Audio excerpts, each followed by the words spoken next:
उनको याद करना चाहिए, जिस श्री राम जी का नाम लेकर वो सत्ता में आए हैं, उन्हीं के वंशज को आज आप ठुकरा रहे हैं, लात मार रहे हैं। तो जैसे दुनिया राम जी के बिना नहीं चल सकता है, उसी तरह से धरती भी बबुआन के बिना नहीं चल सकता।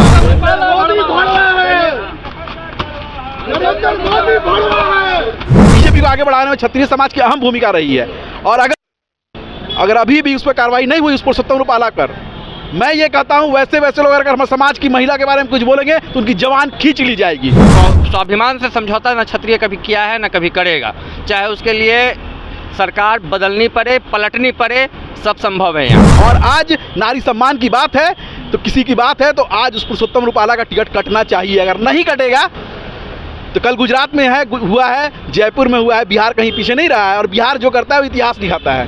बीजेपी के मंत्री हैं पुरुषोत्तम रूपाला, क्षेत्रीय समाज की महिलाओं पर, जो क्षत्रिय समाज है उनकी महिलाओं पर विवादित बयान देते हैं, जिसको लेकर के जो क्षत्रिय समाज है वो कहीं ना कहीं गुस्से है, उनकी भावनाएं आहत हुई है। और अभी तक जो बीजेपी ने कोई उन पर जो है क्या बोलते हैं एक्शन नहीं लिया, उस पर क्या कहिएगा? एक्शन नहीं लिया है। कल गुजरात में बैठक हुई थी क्षत्रिय समाज की, 11 लाख से अधिक राजपूत मौजूद थे वहाँ पर। बीजेपी से कल भी यही कहा गया है कि आप उसका टिकट काटो। अगर उसे टिकट नहीं काटा गया तो बीजेपी अगर घमंड में है कि उसका कुछ नहीं होने वाला है तो इस चुनाव में उसे बता देंगे कि क्या कर सकता है क्षत्रिय समाज, क्या कर सकता है, क्योंकि क्षत्रिय समाज हमेशा बीजेपी के साथ रहा है। बीजेपी की क्षत्रिय समाज को बीजेपी को आगे बढ़ाने में क्षत्रिय समाज की अहम भूमिका रही है, और अगर अभी भी उस पर कार्रवाई नहीं हुई उस पुरुषोत्तम रूपाला पर, मैं ये कहता हूँ वैसे लोग अगर हमारे समाज की महिला के बारे में कुछ बोलेंगे तो उनकी जवान खींच ली जाएगी। अभी क्षत्रिय समाज से मुख्यमंत्री हैं यूपी के योगी आदित्यनाथ जी, बिल्कुल अगर आप लोगों को पता होगा क्षत्रिय समाज से ही आते हैं। तो इस तरह की महिलाओं पर बयान देना, अभद्र टिप्पणी करना, वो भी बीजेपी जो कि महिलाओं के बारे में कहती है कि हम बहुत आगे लेके जा रहे हैं महिलाओं को, और उतने दिन तक कोई एक्शन न लेना, तो कहीं ना कहीं ये तो बीजेपी पर सवाल खड़ा करता ही है। बीजेपी में कोई भी नेता हो हमारे समाज से उससे मतलब नहीं है, पूरे किसी एक नेता को कोई सपोर्ट नहीं करता, पूरे पार्टी को सपोर्ट करता है। और आज नारी सम्मान की बात है तो किसी की बात है तो आज उस पुरुषोत्तम रूपाला का टिकट कटना चाहिए। अगर नहीं कटेगा तो कल गुजरात में हुआ है, जयपुर में हुआ है, बिहार कहीं पीछे नहीं रहा है, और बिहार जो करता है वो इतिहास दिखाता है। बिहार में जो भी होता है वो इतिहास दिखाया जाता है, शुरू से आज से नहीं, ये इतिहास गवाह है। तो बस यही मैसेज हम लोग देना चाहते हैं, उसका टिकट कटना चाहिए, उससे कम नहीं। टिकट कटना चाहिए, क्या कहिएगा इस पर?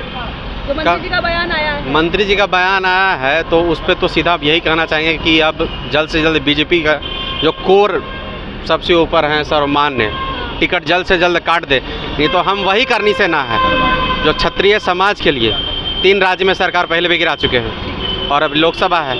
तो एक छोटे से ये रूपाला या चौपाला को भी मंत्री है, चौपट आदमी है, ऐसे चौपट आदमी के लिए अपना लोकसभा चुनाव का इतना बड़ा खिलवाड़ बीजेपी हमको लगता है कि नहीं करेगी, और नहीं करेगी तो फिर देखने के लिए तैयार है फिर कि क्षत्रिय समाज क्या कर सकती है। क्षत्रिय समाज की क्या उम्मीदें हैं बीजेपी से? क्षत्रिय समाज का उम्मीद तो पहले काफ़ी था, बट इधर कुछ सालों में देखा जा रहा है कि कहीं ना कहीं ये क्षत्रिय समाज को ही नीचे करने का काम बीजेपी कर रही है। और इसका साक्षात उदाहरण है पुरुषोत्तम रूपाला का अभी का स्टेटमेंट, जो कि कहीं से क्षम्य नहीं है। स्वाभिमान से समझौता न क्षत्रिय कभी किया है न कभी करेगा, चाहे उसके लिए सरकार बदलनी पड़े, पलटनी पड़े, सब संभव है यहाँ।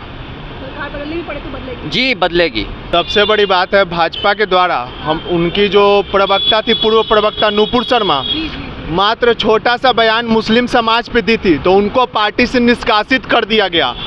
और पुरुषोत्तम रूपाला सबसे बड़ा बयान नारी शक्ति और क्षत्रिय सम्मान पे दिए हैं, तो हम लोग से ज़्यादा, क्षत्रिय से ज़्यादा उनके लिए मुस्लिम बहुमूल्य हो गया है। हम यही कहना चाहेंगे। दूसरी चीज़ और कहना चाहेंगे, राजपूत को वो हल्का में ले रहे हैं, उसका जवाब उनको वोट से दिया जाएगा। उनको याद करना चाहिए, जिस श्री राम जी का नाम लेकर वो सत्ता में आए हैं, उन्हीं के वंशज को आज आप ठुकरा रहे हैं, लात मार रहे हैं। तो जैसे दुनिया राम जी के बिना नहीं चल सकता है, उसी तरह से धरती भी बबुआन के बिना नहीं चल सकता है।